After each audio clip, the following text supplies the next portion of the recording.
কিন্তু আল্লাহ পাক সকলকে চোখ দিয়েছে, সেই চোখ দেওয়ার পরও তারা হারাম হালালের তমিজ নেই, ভালো মন্দের তমিজ নেই, সমস্ত কিছুর তমিজ নেই।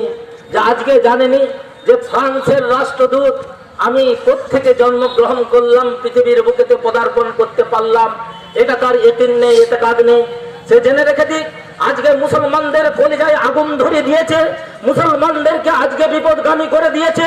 সে জেনে রেখে দিক এই জাতি রক্ত ঝরানো জাতি, এই জাতি প্রাণ দিয়া জাতি, এই জাতি নিষ্নাবুদ হয়ে যাবে তবে নবী মুহাম্মদুর রাসূলুল্লাহ সাল্লাল্লাহু তাআলা আলাইহি ওয়াসাল্লামের আদর্শের মধ্যে তিল বরাবর পূর্ণ হতে দেবে না।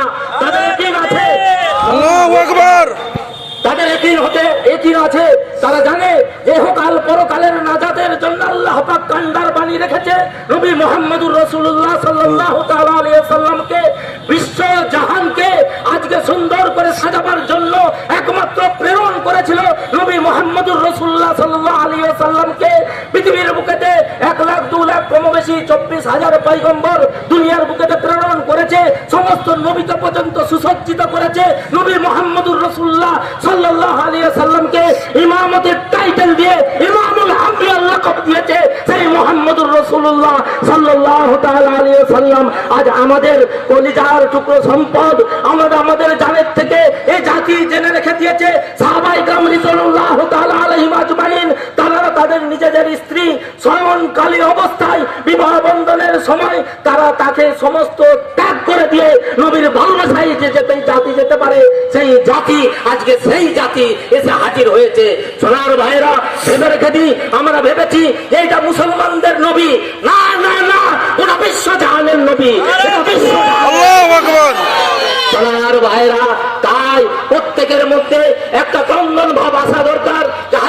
যার সোনার মতো দেহ, যার চোখের মনি কিরকম ধরনের, যার আজকে লাভ নস্কা কিরকম ধরনের, বিশ্বের সেরা, সৃষ্টির সেরা, মানব জাতির সেরা, সমস্ত সেরা সেই মানব জাতির প্রতি, সেই রসুলের প্রতি কিরকম ধরনের কটাক্ষ করেছে।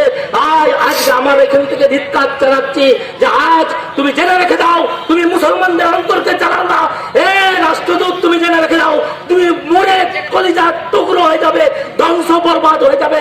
হযরতে মুসা আলাইহিস সালামকে ধ্বংস করার জন্য ফেরাউন হাজার রকম পরিকল্পনা করেছে।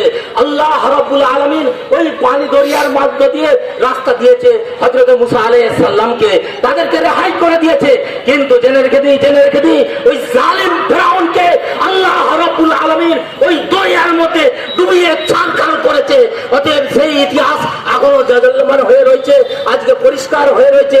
সোনার ভাইরা আমরা চিন্তা ফিকির করি যে আজ আমাদের প্রত্যেকেই ঘর পিছু এই আন্দোলন করা আমাদের জন্য আবশ্যকীয় ছিল। কিন্তু দুঃখের বিষয় যে আজ 11 নম্বর অঞ্চল 13খানা গ্রাম, সেই গ্রাম জুড়ে এটা ব্যাপকতা সৃষ্টি করার দরকার ছিল, কিন্তু এটা কিঞ্চিত ফাংশনেতে তবুও তাদের হয়ে আমার নবী